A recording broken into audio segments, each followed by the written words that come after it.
Nuevamente a todos los Javerín, buenas tardes, buenas noches.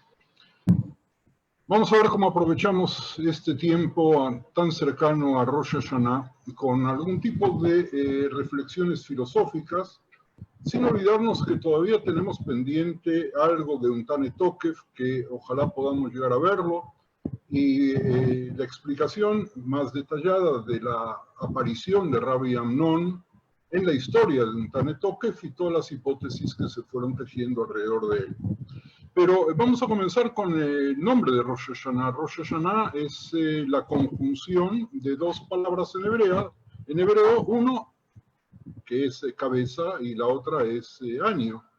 Y pareciese ser una contradicción en sí misma, pues un año es algo que se repite una y otra vez, mientras que la novedad, en este caso representado por la palabra cabeza, que vamos a tratar de ver en unos minutos, representa un cambio, la salida del ciclo sin fin. La estructura fundamental de cualquier año es, por lo tanto, una repetición continua del año transcurrido. Una vez más, tuvimos y vamos a tener otoño, vamos a tener invierno, en Israel otoño ya dentro de poco comienza, primavera y verano. Una vez más, vamos a tener días más cortos y días más largos, días de lluvia, días en los cuales vamos a tener frío, otros días vamos a tener calor, y seguramente vamos a encontrar pequeñas variaciones entre un año y otro, pero la expectativa que nosotros tenemos ahora es realmente de algo nuevo, de algo diferente. Eso le da un poco un juego a la terminología y quizás eso es muy importante.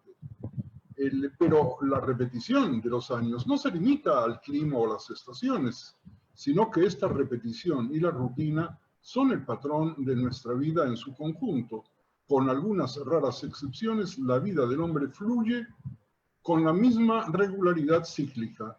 Incluso aquellos eventos que suponen supuestamente algún tipo de cambio drástico, nacimiento, matrimonio y muerte, caen rápidamente en un patrón establecido. Para la mayoría de nosotros estas cosas son tan similares que a veces parece que no son experimentadas por seres reales, sino por figuras arquetípicas, por un estereotipo que ha adquirido el poder de un movimiento realista y que en una docena de formas diferentes va de ceremonia a ceremonia repitiendo una y otra vez los mismos movimientos, las mismas posturas, las mismas palabras, incluso los mismos sentimientos. Y los propios seres humanos, personas vivas con sus propias personalidades y vidas, ¿qué pasa con los seres humanos? Parece que son como que están durmiendo, viviendo su vida vegetativa como si fueran patatas. Sí, esperan un año nuevo, algo que vendrá de afuera para cambiar las cosas, pero la pregunta es, ¿esos cambios tienen que ver con uno o se van a producir mágicamente? La frase Rosh Hashanah, el término, de la misma manera que Rosh Chodesh, tiene una extrañeza. Si el día en realidad debería haberse llamado Reshit Hashanah en hibrid, el comienzo del año, la expresión Rosh parecería pegada un poco con plastilina.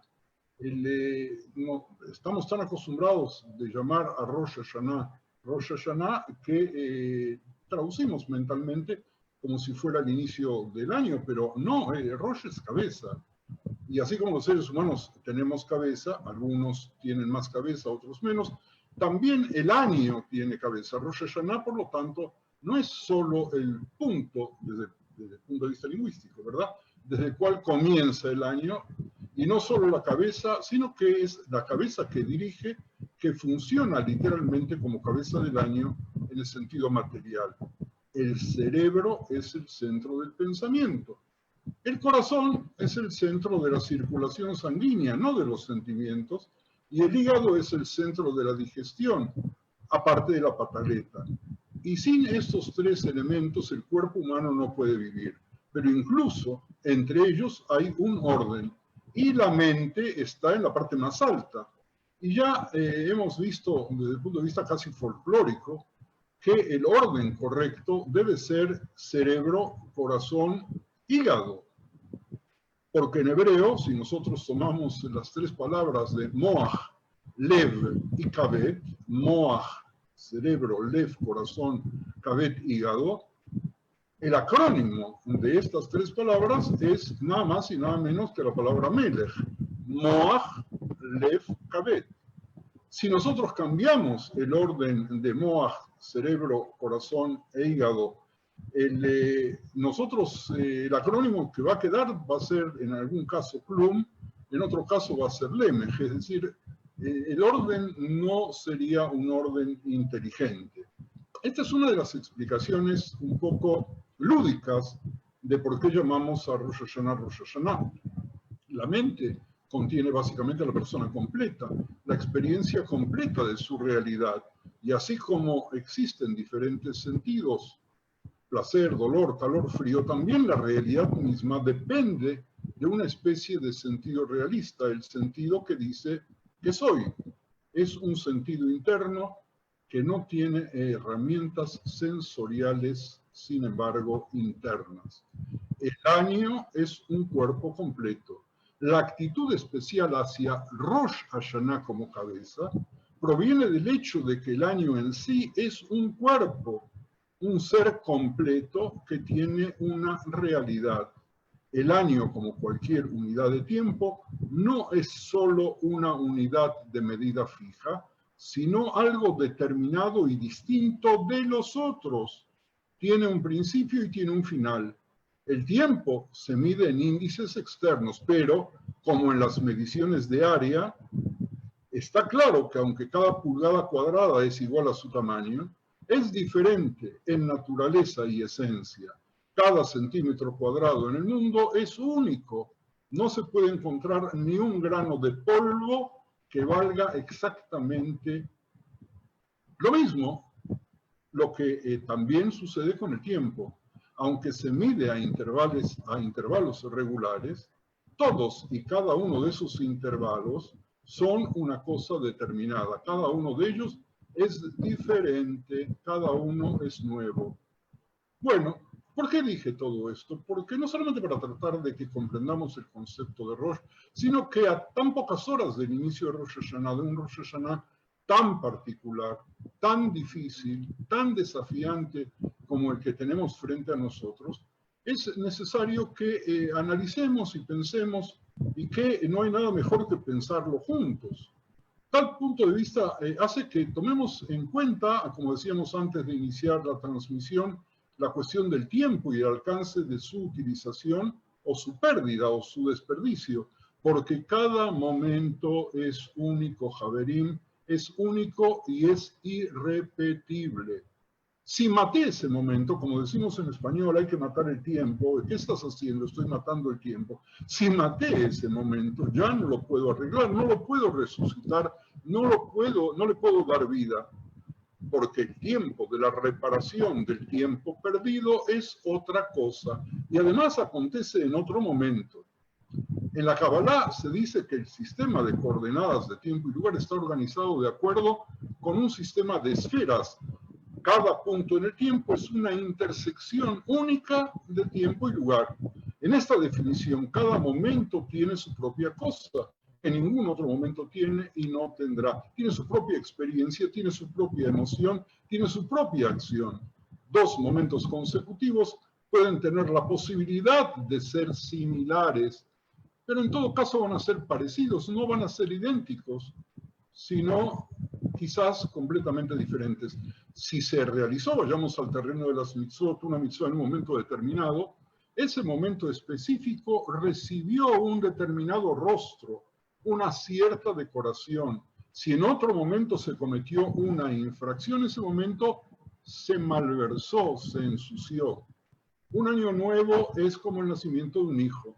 Puede ser similar al otro hijo que ya tuvimos, puede ser peor, puede ser infinitamente mejor. El año nuevo puede ser un año normal y puede ser un año que tendrá múltiples adiciones de bendición y vida. Hace un año, en Rosh Hashanah, mis queridos amigos, nadie de nosotros, pero nadie de nosotros, preparándonos para festejarlo, para comer, para reuniones familiares, para ir quienes van a la sinagoga para escuchar el shofar, nadie de nosotros se imaginó, se pensó que en 11 meses y 3 semanas y algo Después íbamos a estar en las circunstancias en las cuales nos encontramos en la mayoría de los países.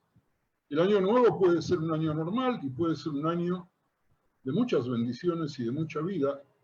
Y de alguna forma depende de nosotros convertir este Rosh Hashanah en un nacimiento vital, pese a que el embarazo que tuvimos para llegar al parto de este nuevo nacimiento, que es el año nuevo, viene difícil, pero muy difícil para todo el mundo. Javerim, dado que el año es una unidad, existe una dependencia entre los diversos componentes. Por ello, debemos ponernos el Keter Malhut. Perdónenme por el juego, pero vamos a ponernos el Keter Malhut. ¿Y cómo traducimos Keter? La corona del reino, valga el absurdo, ¿verdad? Que ahora, hoy, en este Rosh Hashanah, vamos a investirnos con la corona del gran rey a quien coronaremos rey. Coronaremos rey. Qué terrible que a esta enfermedad la llamemos corona, ¿verdad? Permite todo tipo de asociaciones perversas del humor negro, pero también permite quizás pensar en cómo convertir una corona en otro modelo de corona y poder sobrevivir dentro de la corona mientras podamos, de una manera completamente diferente a lo que hemos vivido durante todo este tiempo y a lo que hemos vivido en esta mitad de año bajo el régimen de la corona pandemia, ¿verdad? El año nuevo nuestro, Rosh Hashanah, es el comienzo del primer día del año nuevo y su característica central, a diferencia de las características centrales de todos los años nuevos de todos los pueblos, es el sonido de un cuerno que no es ni ha sido nunca un instrumento musical. Vamos, no es un instrumento musical. Emite solo una ráfaga áspera, un lamento, un gemido. Es amenazante, es molesto, es aterrador, es disonante. El sonido del cuerno de carnero al comienzo del nuevo año es una pista para que los durmientes despierten de su letargo. Es un llamado a examinar sus almas y a mejorar sus caminos. El cuerno de carnero no tiene como objeto seducir al oído, sino, escúchenme bien, Javerim, escandalizar, provocarnos. Su sonido es como un llanto. Es un llamado a despertar del letargo de la rutina y llevarnos a repensar nuestro lugar en el mundo y a repensar nuestras propias acciones. La esencia del arrepentimiento es en realidad la capacidad que podemos tener de renovarnos, el despertar de la capacidad de ser uno mismo en lugar de ser una copia de los otros, de los vecinos, de los anuncios de la radio, de la televisión. Incluso tratar de no ser una copia de nosotros mismos cuando éramos más jóvenes. Es ser auténticos. Y eso plantea la pregunta de que si el arrepentimiento es realmente la forma de restaurar la experiencia original y auténtica de la independencia, ya que a menudo significa para muchos un retorno a un patrón religioso, o no, que para muchos no es un caso personal, sino que puede ser el regreso a la familia, a la nación, a la vida. Y debemos preguntarnos si acaso, óiganme muy bien, Javerim, no es la religión con sus miles de reglas fijas detrás de los 613 mandamientos, sus preceptos y sus mandatos de hacer y no hacer, en sí misma una parte de la misma repetición interminable, esta rutina multiplicada por 100. Javerim, el individuo religioso está, si es realmente sincero consigo mismo, en incesante conflicto con lo ordinario y cada paso provoca un choque, incluso cuando come, cuando bebe, cuando trabaja, cuando reza. Al igual que cualquier persona en su actividad, puede caer en la rutina o chocar para estimular el cambio la ruptura en el continuo de una rutina que nos atrapa, nos envuelve como una telaraña y que nos paraliza. Todos y cada uno de los actos requieren en el mundo de lo religioso la pausa de un minuto, un pequeño respiro en la carrera, una pausa para la bendición, una oración, un ritual de lavado de manos, y por un momento, gracias a que nos permitimos esos instantes ínfimos, podemos pasar a otro nivel para ver si podemos romper la rutina diaria y darle vida a esa rutina, preparándonos, haciendo esa interrupción, un recreo con lo que hacemos todo el tiempo. Estamos en principio obligados a dirigir nuestro corazón a lo que estamos haciendo, porque uno puede ser capaz de engañar a su prójimo con respecto a la sinceridad de sus intenciones, pero uno no puede engañar al Todopoderoso o consolarse con el pensamiento de que nadie sabe. Pero el engaño peor no es tratar de engañar al Todopoderoso, que es imposible, sino tratar de engañarnos a nosotros mismos.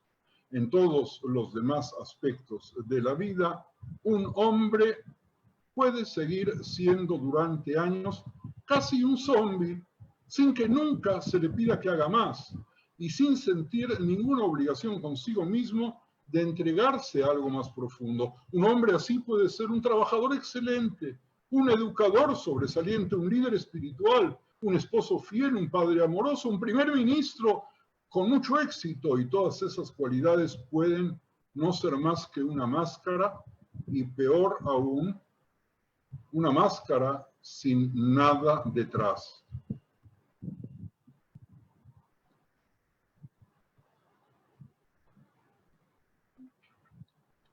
Adin Steinsaltz, al quien le rindiéramos homenaje hace poco tiempo, contó una historia del folclore judío que relata que cuando el rey Shlomo escribió con su sabiduría el libro de Mishlei, Proverbios, en el capítulo 14, pasuk 15, dice que el necio cree todo lo que se le dice. El simple todo lo cree, mas el avisado mira bien sus pasos. Entonces cuenta en este cuento fantástico, todos los necios del mundo se quedaron atónitos y convocaron un gran congreso internacional para discutir la cuestión: ¿qué pasaría ahora que Shlomo había descubierto la credulidad de los hombres simples y tontos? Anteriormente, antes que Shlomo descubriese esa gran verdad, los sabios eran indistinguibles de los tontos. Tontos y sabios estaban en el mismo lugar, por lo tanto, los tontos podrían esconderse en el mundo. Pero ¿ahora qué? Después de una larga discusión, los tontos llegaron a una solución que les permitiría seguir ocultando su tontería. De ahora en adelante no creerían nada ni en nada. Y así es hasta el día de hoy, dice Steinsaltz, por eso cuando la gente habla de su incapacidad para creer, del absurdo de la fe y de otros problemas simples o complejos de esta naturaleza, uno siente la urgencia de preguntar: ¿acaso ese muchacho que está ahí estuvo en el Congreso? Y nosotros, ¿cómo hacemos para saber si estuvimos o no estuvimos en el Congreso, si somos tontos o si somos sabios? Javerín, estas preguntas son muy importantes hoy, cuando todos hablan de todos sin que nadie sepa de nada. El ejemplo más grande es otra vez la pandemia, las decisiones que se toman, las interpretaciones, los cambios científicos, pseudocientíficos, que hablan de características que nadie puede comprobar. El camino a la fe, por lo tanto, si nosotros queremos hablar de algo súbitamente más trascendente, no es fácil. Si para alguien que ha crecido en un hogar religioso no es fácil, para alguien que ha crecido en un ambiente secular es menos fácil. Y esto no es sorprendente, o a lo mejor la coyuntura es al revés. A lo mejor es más fácil para alguien que no ha crecido en un ambiente religioso poder descubrir la fe que alguien que estuvo en una rutina en la cual los maestros, yo hablo de los pseudos maestros, repitieron una y otra vez una cantidad de premisas que no tenían ninguna importancia al grado de hacernos paralizar la posibilidad de pensar en forma independiente. Javerim, el camino a la fe no es fácil, no es una carretera ancha y uniforme por la cual se puede avanzar. Es un camino tortuoso y sinuoso, muy personal y muy privado. En ese camino tortuoso y sinuoso, personal y privado, ingresaremos el viernes a la noche. Cuando tengamos que usar el primer día de 2 días, que son en realidad uno y que debería ser uno solo, en pensar con la cabeza y ver cómo podemos nosotros elevarnos para un año que viene comprometido con este embarazo de altísimo riesgo. Quizás este sea el momento de poder, en nuestra reunión de hoy, prepararnos y tratar de ver cómo podemos llegar el viernes a la noche, Shabbat a la mañana, yendo o no yendo al templo, escuchando el shofar, ojalá y todos podamos, o sin escuchar, el Shabbat no se toca, como ustedes bien saben, el shofar, porque eso es una tacaná que ya habíamos visto en otro momento. Steinsaltz toma un poco de aire, dice, vamos a hacer una interrupción en algún momento, él cuenta que cierto tzadik lo expresó todo esto que yo estoy tratando de explicar, por eso lo cito con profunda sencillez. ¿Por qué sé que Dios es grande? Porque sé que solo yo sé y nadie más puede saber como yo. Alguien más puede saber que yo, puede saber más que yo, saber más profundamente, más comprensivamente, más perfectamente, pero al final la experiencia de Dios es personal y única y nunca puede ser transferida a otro. Y esa va a ser también nuestra experiencia de este Rosh Hashanah. Mi experiencia va a ser mía, no importa si estoy con alguien, no importa si comparto las tefilot, si digo el mismo texto, si uso el mismo sidur, si escucho del mismo shofar. Cuando uno prueba una fruta, puede describir la experiencia de lo que se comió, pero en gran detalle. Pero la esencia de la comida, el sabor en sí mismo, no se puede describir, no se puede definir. Es algo que nosotros encontramos para nosotros mismos, por nosotros mismos. Y así dice el libro de Teilim 34:8. Probad y ved que Dios es bueno. Vean que Dios es bueno. Cuán bienaventurado es el hombre que en él se refugia. Y la pregunta es, en estas circunstancias en las cuales estamos viviendo, ¿podemos hacer propio este fragmento, este pasuk de Teilim? ¿Quién es capaz de llegar a esta etapa y saborear el árbol de la vida cuando más que nunca percibimos la fragilidad con toda la impotencia que vamos a ver si nos da el tiempo cuando entremos otra vez al texto de un Tane Toque?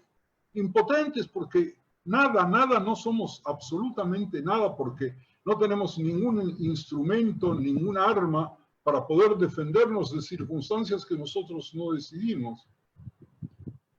La pregunta es tonta, ¿verdad? ¿No deberíamos primero adquirir la grandeza, la experiencia, ser sabios, puros en pensamiento y después poder contestar lo anterior? Esta pregunta tiene respuesta clara. Claro que no. Al igual que la lectura de la Torá del Shabbat, este último que pasó, en la que leímos, la Torá no está en el cielo, que digas quién subirá por nosotros al cielo y nos la traerá para que la escuchemos. Pues la palabra está muy cerca de ti, en tu boca y en tu corazón, para que la guardes.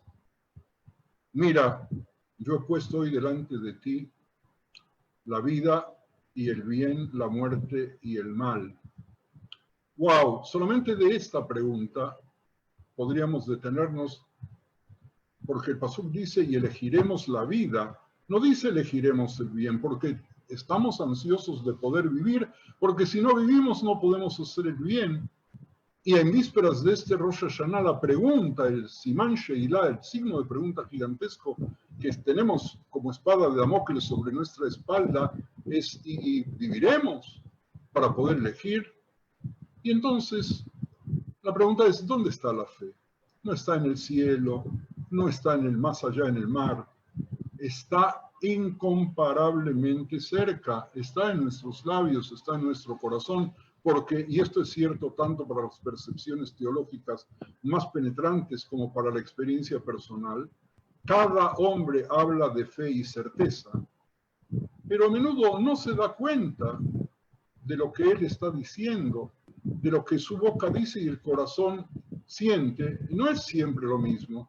No puede discernir realmente lo que le sucede, porque usamos un cliché que en realidad es una expresión de una fe profunda, que no es la fe en Dios, es una fe humana, que es un mecanismo que nos permite sobrevivir. No importa, todo va a estar bien, y todo va a estar bien, no importa lo que hagamos. No es cierto. O se parece un poco a las palabras que usamos cuando hay un niño que llora. Tenemos una expresión real y verdadera de creencia o de fe, un reconocimiento de los obstáculos de la vida que se pueden superar con honor y plenitud. En todos estos es la fe, incluso del no creyente, la que habla. El hombre que niega toda creencia, sin embargo, cree con todo su corazón en la eternidad, si es judío, en la eternidad de Israel. Ese hombre no da nada por sentado, ya sea en religión, tradición o historia, y que sin embargo se aferra a aquellas cosas que son buenas y honestas. Estoy hablando de quien no cree, ya sea educado, sencillo, perplejo o clarividente, tiene una fe real en abundancia, una fe que se encuentra en sus labios y en sus corazones. Lo que le permite hacer el bien es la inhibición, la que induce a ese hombre a pensar que no tiene parte de la fe, porque está convencido de que la verdadera fe religiosa está en algún lugar lejano, en las alturas del cielo, más allá de las esferas humanas. No buscan los lugares cercanos a él. No se tiene fe a sí mismo, porque no nutre ni desarrolla la semilla que tiene dentro de sí mismo. Miren, Javerim, vamos a parar exactamente cuando sean las 9 aquí en Israel. Es interesante notar que la palabra creencia, emuná en hebreo, tiene la misma raíz que la palabra criar, omen, cuidar al lactante. La semilla de la fe debe ser atendida, alimentada, como si fuese un organismo vivo. Necesita espacio para crecer, un espacio en el que pueda encontrar su verdadera expresión. No debe dejarse a su suerte ni esperar del congreso de los tontos. Esta creencia se encuentra tan cerca de cada uno de nosotros que solo requiere hacerlo para llevarla a cabo. Así, cada año, nosotros estamos hablando de este año, ¿verdad? De nuestra falta de certeza sobre lo que va a suceder. Cada año sigue al año anterior en una sucesión sin fin desde la creación del mundo. Lo que fue volverá a ser, pensamos. El individuo puede disfrutar de esta repetición interminablemente a lo largo de su vida sin llegar a ningún tipo de ajuste de cuentas. Cada año será para él un año más, el mismo viejo sueño sin fin, el mismo círculo vicioso del que no hay escapatoria. Por eso suena el shofar, un simple grito, un llanto sin palabras, ya que no todos entendemos las palabras, explosiones rotas, lamentos de lo que fue por lo que ha sido, notas de advertencia por lo que hay que atrapar, notas que degradan, gritos de victoria, la promesa que a pesar de todo existe la posibilidad que el próximo año sea algo más que la mera repetición de lo que este año que se está acabando, que dentro del ciclo de las estaciones haya lugar para la esperanza de que el año que viene sea verdaderamente nuevo y sea cabeza. Falta todavía unos segundos. También en nuestras reuniones de los lunes, me parece que nos fue el tiempo y que no llegamos a nuestro objetivo. Pero ¿cuál es el objetivo? ¿El estudiar? ¿El presentar temas molestos para que todos reaccionemos? ¿Buscar cambios? No. Para mí fue seguir creciendo y lo puedo hacer mejor en compañía de vosotros, nunca he tenido mejor estímulo que el de vosotros para seguir creciendo. Bueno, Javerín, yo me detengo aquí para darles lugar para reflexionar o para preguntar en voz alta. Adelante, Javerín, por favor, si lo deseáis. Por favor, quien quiera hacer uso de la palabra, que haga señas, como siempre.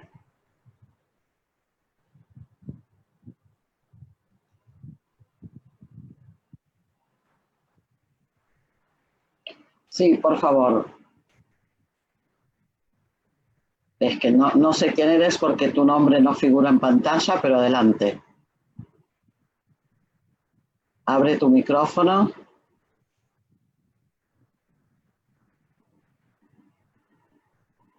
Estás con el micrófono cerrado.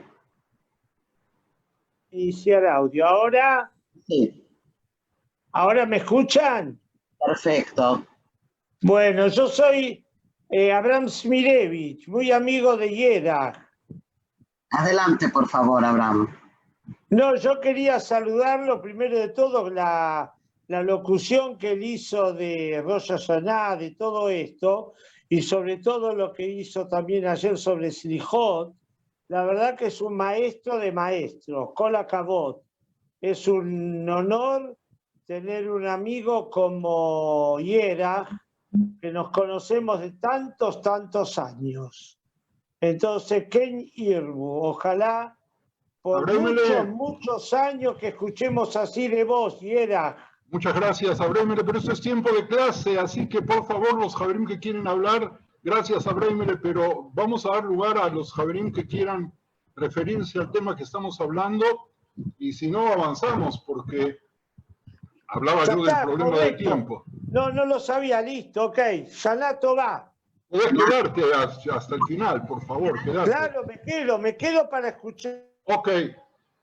Adelante, por favor, si hay alguien que quiera intervenir. Santo Robia te está saludando, Abraham Shmirevich, por escrito. Robi Bichan, de quien seguramente te acuerdas. Pero no, vamos a parar los saludos ahora. Podemos hacerlo por escrito, que cada uno lo pueda ver en el chat. Es buena oportunidad de saludarnos. Pero quisiera algún tipo de referencia al tema y si no avanzamos. No es una amenaza. Sí, Alicia. Bueno, acércate al micrófono para que te podamos oír. A ver. Bueno, como siempre me encantó todo lo que dices, pero bueno, vamos a ir al grano. Evidentemente estos 6 meses han sido durísimos sobre todo por lo inesperado, ¿no? O sea, como que el mundo te cambia de un día para otro. Yo todo el tiempo pensaba en la metáfora de Noé y el barco y bueno, ¿quiénes sobrevivirán?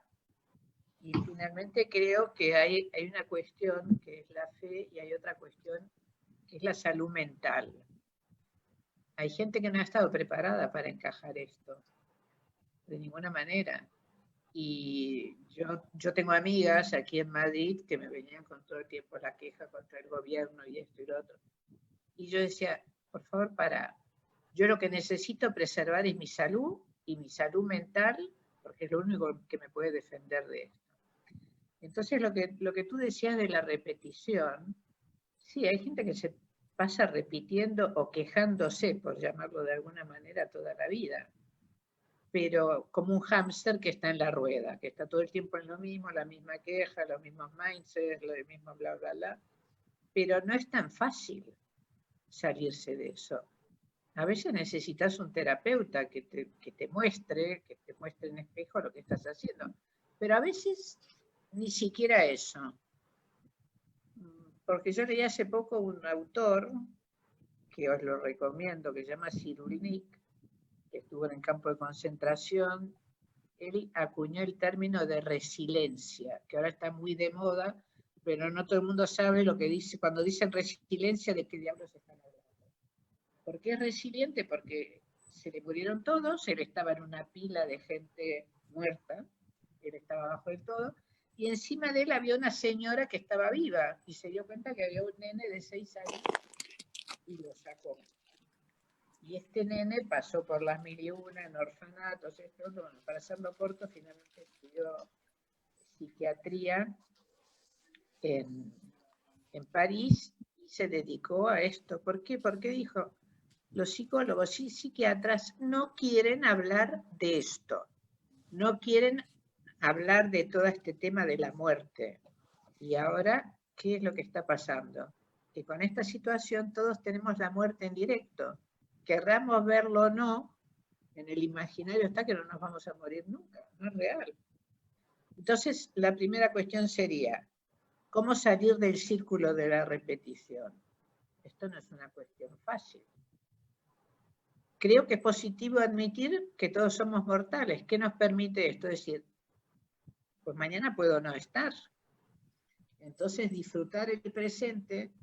El otro día, mi hijo ahora hace todos los viernes el Kabbalah Shabbat con toda la familia, algunos de Argentina, otro en Brasil y tal. Y alguien decía, nosotros somos el pueblo del sufrimiento. Y me acordé mucho de ti, Rap, porque tú siempre hablaste del placer y del disfrute y de la alegría.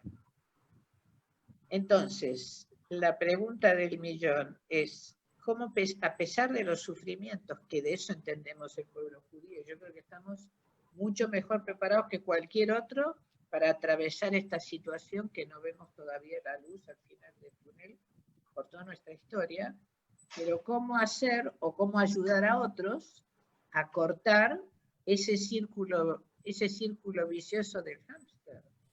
No sé si me enrollé mucho, si soy clara, si soy confusa, pero bueno. Has sido muy clara y casualmente, Alicia, una de las respuestas humildes es poder reflexionar en este grupo, en estos momentos, planteándonos tan cerca de Rosh Hashanah, que nada de lo que nosotros proyectamos el año pasado se pudo realizar porque todo es incierto, y poder encontrar el apoyo. El primer apoyo es poder hablar del tema. Nosotros aquí hablamos del tema, tratamos de hablar del tema y tratamos de hablar del tema con total claridad. A veces pienso que con demasiada claridad para la cual no todos estamos preparados. Nadie tiene solución, yo tampoco tengo solución, pero el hecho de que estemos cerca de Rosh Hashanah, y si analizamos un poquito esta tefilá que quisiéramos ver, vamos a encontrar de alguna forma una respuesta que hace referencia, sin quererlo, a lo que tú dijiste hace un instante, querida Alicia. No sé si hay otros Javerín que quieran hacer algún otro comentario.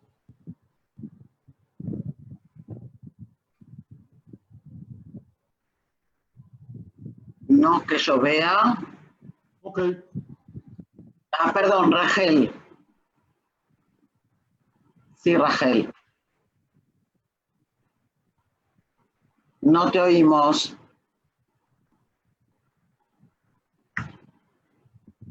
No.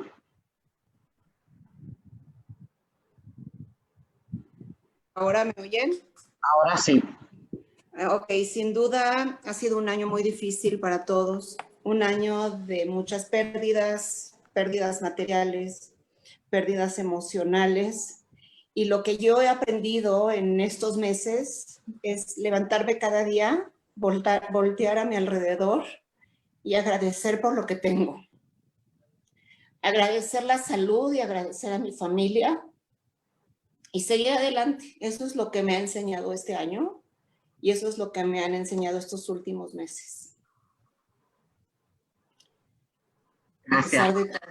Tú, Raquel, como educadora, sabes que no se aprende sino con mucho dolor y con muchos golpes a veces, y que los golpes de la vida, que nosotros no queremos, obviamente, son el gran maestro que nos permite renacer y renacer mejores y más fuertes y más capaces.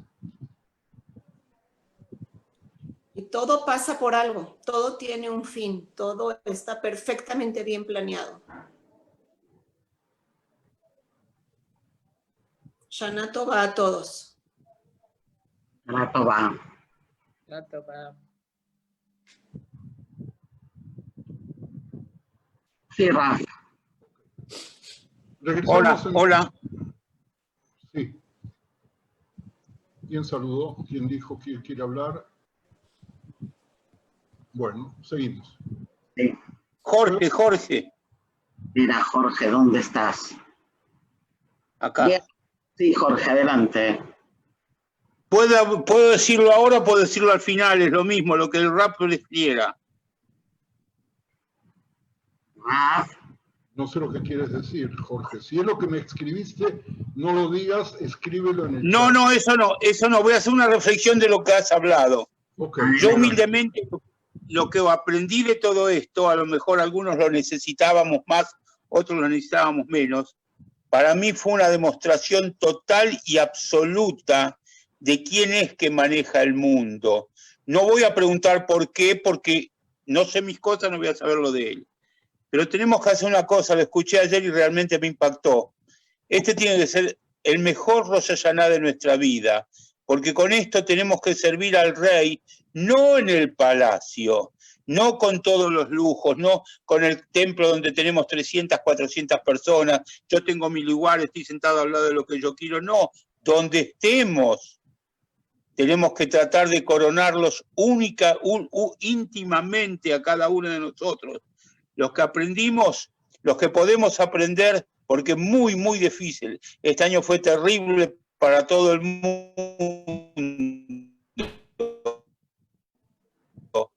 ¿No es cierto? Tenemos que esto es una demostración que Borolam nos hizo a todos nosotros.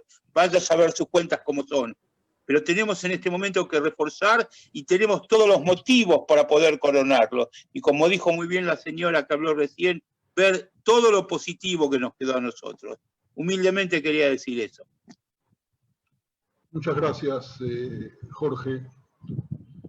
Vamos entonces a un Tane Tokef y ver el primer fragmento. Dice así, más o menos en una traducción mía, vamos a relatar ahora el poder de la santidad de este día, porque es asombroso y espantoso. En él será exaltado tu reinado, tu trono se afirmará con misericordia y tú te sentarás en él con la verdad. Es cierto que solo tú eres el que juzga, prueba, sabe y da testimonio, que escribe y firma, que cuenta y que calcula. Recuerda todo lo olvidado. Abrirás el libro de los recuerdos y de ellos leerás, y la firma de cada uno está allí.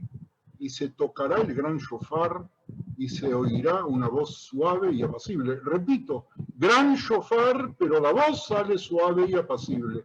Los ángeles, dice el texto, están frenéticos, un temblor y terror se apodera de ellos y dirán, he aquí es el día del juicio para reunir el ejército celestial para el juicio, porque aún ellos no son inocentes ante tus ojos en juicio.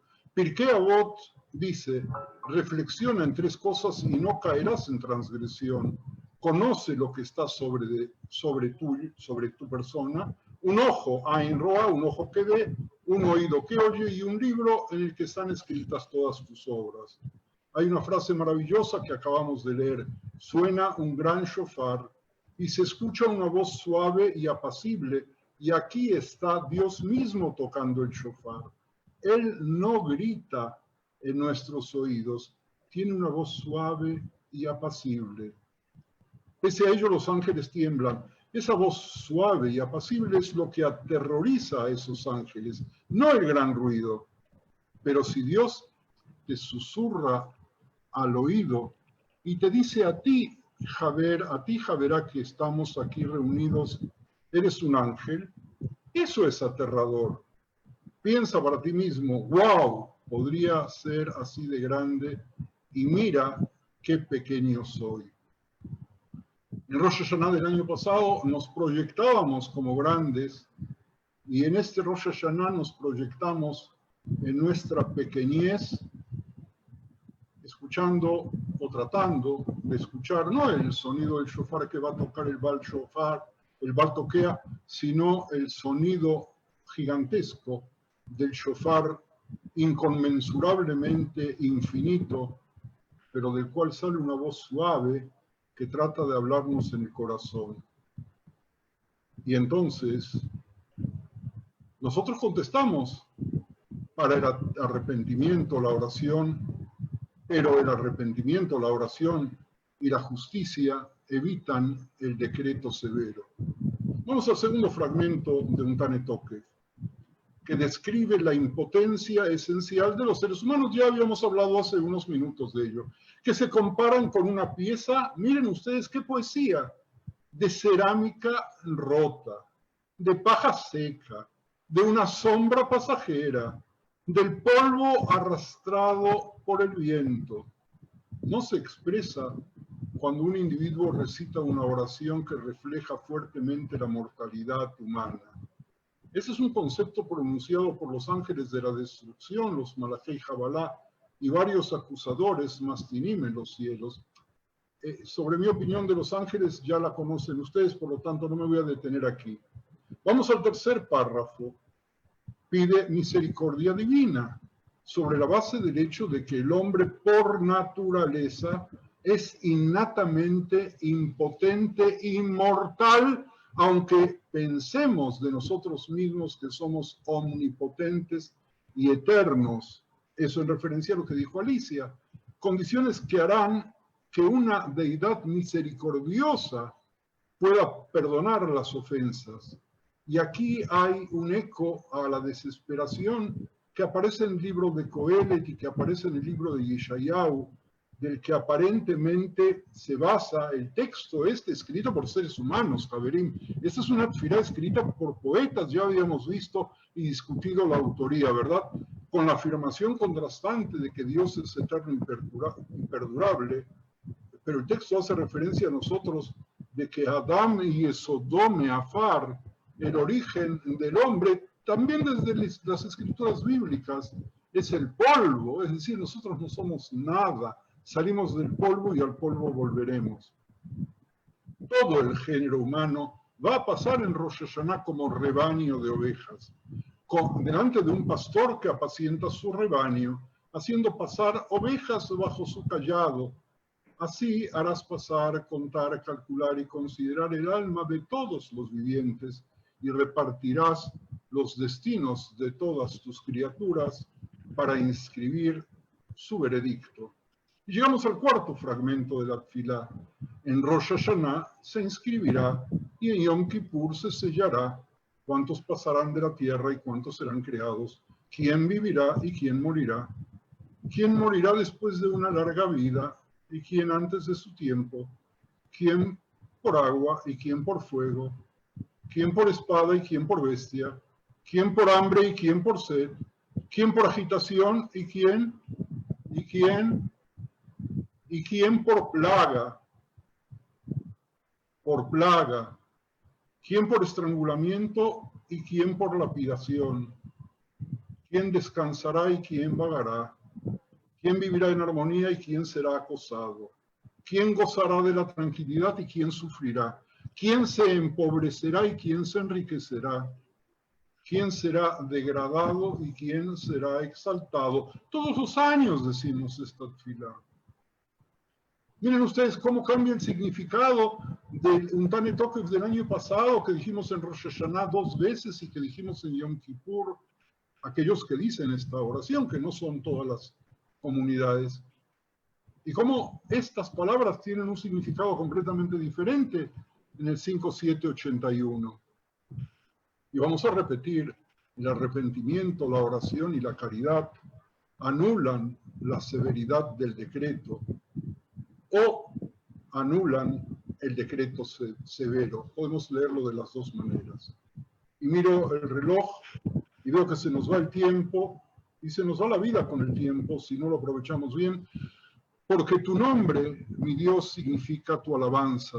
Eres difícil de enojar y fácil de apaciguar, porque no deseas la muerte de alguien que merece la muerte, sino que se arrepienta en su camino y viva, que pueda dar vida a cada instante de su vida, porque si no, puede ser un muerto en vida. Eso lo agrego yo, no está en el texto, pero me resulta tan claro, que tengo que compartirlo con ustedes.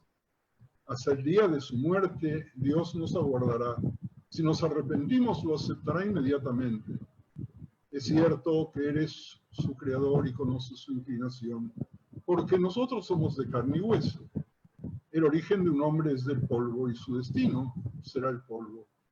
A riesgo de su vida se gana su pan. Se lo compara con un fragmento roto, hierba que se desluce, flor que se marchita. Vamos al quinto fragmento. Pero tú eres el Rey, el Dios viviente y duradero. No hay un lapso fijo para tus años y no hay fin para la duración de tus días. Es imposible estimar los carros angelicales de tu gloria y está prohibido pronunciar tu nombre.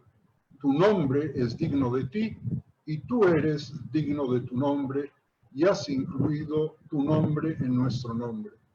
Habíamos visto en nuestras reuniones anteriores dos cosas. La fuerza del texto que define Rosh Hashanah y la música del texto que define al texto que define a Rosh Hashanah y que define en definitiva todo lo que nosotros hablamos. Y aquí tenemos la fuerza inconmensurable de haber adjudicado la autoría de este texto, que no he leído en su totalidad y en una traducción muy libre, la historia de Rabbi Amnón. Amnón de Mainz o de Maguncia, que es el tema de una leyenda medieval que se hizo muy popular y que apoya efectivamente al texto. Habla de Rabbi Amnón, Alemania, siglo XI, a quien el arzobispo en varias ocasiones intentó convertir al cristianismo. En una ocasión, Rabbi Amnón pidió evasivamente que se le diera un plazo de 3 días para considerarlo, pero cuando abandonó el palacio del arzobispo inmediatamente se arrepintió, incluso de parecer vacilar en su fe judía. Cuando no se presentó en el día señalado, el arzobispo hizo que lo llevaran con vigilancia a su presencia y Amnón, reprendido por no haber cumplido su promesa, se declaró culpable y dijo que su lengua, que había expresado sus dudas, debía ser amputada, porque había expresado una duda sobre la verdad del judaísmo. El arzobispo, según esta leyenda, sin embargo, pronunció la sentencia de que le cortaran los pies a Amnón, que se había negado a venir, y las manos. En consecuencia, eso se hizo. Amnón ordenó que lo llevaran a la sinagoga para el rezo de Rosh Hashanah. El Hazán estaba a punto de comenzar la Kedushá cuando Rabbi Amnón pidió una interrupción y recitó un Tanetokef. Digamos cuán abrumadora es la santidad de este día, que es la descripción del día del juicio. Tan pronto como terminó la tfilá, murió. 3 días más tarde se apareció el rabino Kalónimos, fallecido en el año 1096, en un sueño y le enseñó la oración y le pidió que la difundiera entre todos los judíos. Miren ustedes, ya en las notas sobre Asheri escritas por Israel de Krems alrededor del año 1400, aparece que un Tanetoque fue escrito por Rabbi Amnón, con referencia a esta historia, y que dice que la tomó del texto Or Zarua de Yitzhak ben Moshe. La historia, como se indicó anteriormente, se encuentra en los Mahzorim ya publicados en 1541. Y así empezó a circular esta leyenda, pese a que nosotros no podemos comprobar, no digo nosotros, ustedes y yo, sino los investigadores, un valor histórico basado en reminiscencias de las persecuciones de las cruzadas, inspirada en la veneración por un Tanetokef que en vivos colores retrata el juicio divino el día del Año Nuevo, se incorpora a nuestra tradición y vienen distintas hipótesis, sobre la cual una sola voy a decir que se puede comparar y ustedes lo pueden buscar, sobre una historia referida a Amram de Mayenza, conocido en el cristianismo como San Emeram de Regensburg, que había sido acusado por Uta, hija de Tedo, duque de Baviera, de ser su seductor, y fue atado a una escalera donde le cortaron las extremidades una por una. Luego fue llevado al castillo de Hashaim, donde expiró rezando y bendiciendo a sus asesinos. Y Amram, no voy a seguir porque se fue el tiempo, pero para los cristianos fue un santo porque lo quisieron cristianizar Y para nosotros probablemente lo que sucedió con él, después de haber sido Rosh Yeshiva en Mainz, su ciudad natal, y se fue a Colonia, y sucedió algo parecido a lo que aparece aquí, es quizás el inspirador del texto adjudicado a Rabbi Amnon. Paramos aquí, Javerim, simplemente porque sí, por un lado, decimos que la historia de Untane Tokef, por lo que sucedió con los judíos en la época de las cruzadas y las persecuciones, su autor fue Rabbi Amnon. El Untane Tokef de este año, en las circunstancias de la pandemia, tiene otro autor. ¿Y saben, Javerim, quién es el autor de Untane Tokef de este año? El autor de Untane Tokef de este año es cada uno de nosotros que vive en circunstancias de la total incertidumbre, sabiendo, tomando conciencia quizás por primera vez en forma muy fehaciente, muy concreta, excepto por alguna experiencia personal, pero muy personal, pero esta es una experiencia colectiva que compartimos obviamente con los no judíos también. Tomamos conciencia de la perennidad y de la fragilidad del hombre. Nosotros somos Rabbi Amnon, si se quiere, en este año. Ahora sí, si alguno de ustedes quiere hacer algún comentario, antes que nos despidamos.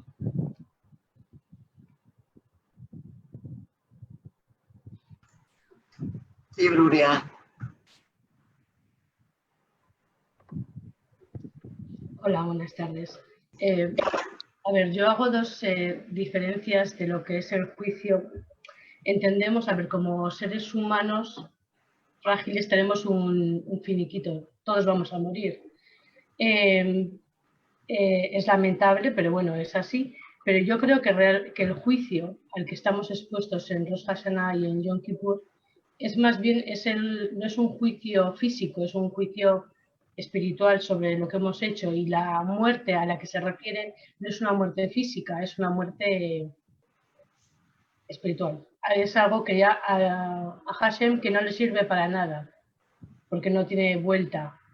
Creo que hay que diferenciar lo que es la muerte física.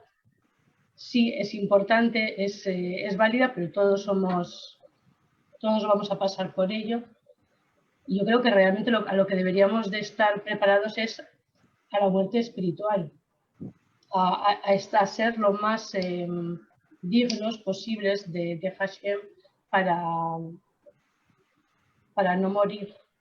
Gloria, cuando el ser humano toma conciencia que es tan difícil, que tiene su existencia un fin, recibe otra perspectiva de la vida.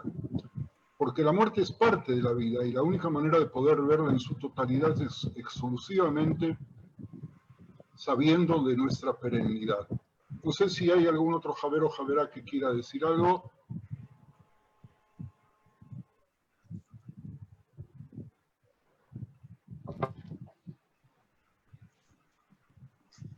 Lo que yo veo en pantalla no, pero si no veo a alguien... Alicia, ¿quieres decir algo, por favor? Pero esta vez breve. No, brevísimo. A mí me asombró la sociedad mexicana que sí integra la muerte en su cotidianidad. Es una de las pocas. Nada más. ¿Verdad? Bien. ¿Alguien más, Javerim? Bernardo. Abre el micrófono, Bernardo, ahora. Muchas gracias por la exposición. No puedo ocultar mi ignorancia. Entonces, hago una pregunta muy básica. La traducción de Untane Tokef, ¿qué sería? Y la hay, si es que la hay. La dijimos en el contexto, es darle validez a la santidad del día de hoy. Vale. Tokef es algo así como validez. Un Untane Tokef, algo así como le darás validez. Vale. Así sería más como... Que validez, a lo mejor alguno de los Javerim tiene mejor traducción, pues adelante. Sí, sería algo así como una traducción media literaria, media literal. Está difícil de... Como un propósito o algo así, como un propósito para el año, o no lo sé. No, bueno, es igual. No, tú haces referencia a 2 palabras, el texto tiene muchas más de 2 palabras, por lo tanto, habíamos visto el texto, luego si quieres en privado te envío la traducción, mi querido doctor. A Bernardo Secas. Querido doctor Bernardo, mi querido e inolvidable doctor Bernardo, que hiciste tu especialización en oncología en Adasa, antes de ir a trabajar allí lejos. Sí. ¿Alguien más, Javerín? Muchas gracias por las palabras, de verdad. Por todo. Javerín, nos despedimos. Nos despedimos y no hay mejor despedida que poder prepararnos unidos para la experiencia individual que cada uno de nosotros va a tener en apenas horas más. En saber que este Rosh Hashanah va a ser distinto, ya lo sabemos todos. Va a ser distinto incluso para aquellos que no festejan Rosh Hashanah. Va a ser distinto para quien no es judío ni se da cuenta que es Rosh Hashanah. Nosotros tenemos simplemente que unirnos en el pensamiento y presentarnos para un nuevo nacimiento dentro de la fragilidad, porque únicamente así vamos a poder cerrar los puntos débiles y enfrentarnos al año nuevo y a la vida con la fuerza total, la fuerza que da nuestra fe en nosotros mismos, nuestra fe en el otro, nuestra fe en Dios. Que sean todos bendecidos e inscritos en el año de la vida, en el libro de la vida, en el año de la vida, dando vida a la vida. De Shana Tová, Javerín. Shana Tová para todos. Gracias. Shana Tová para todos.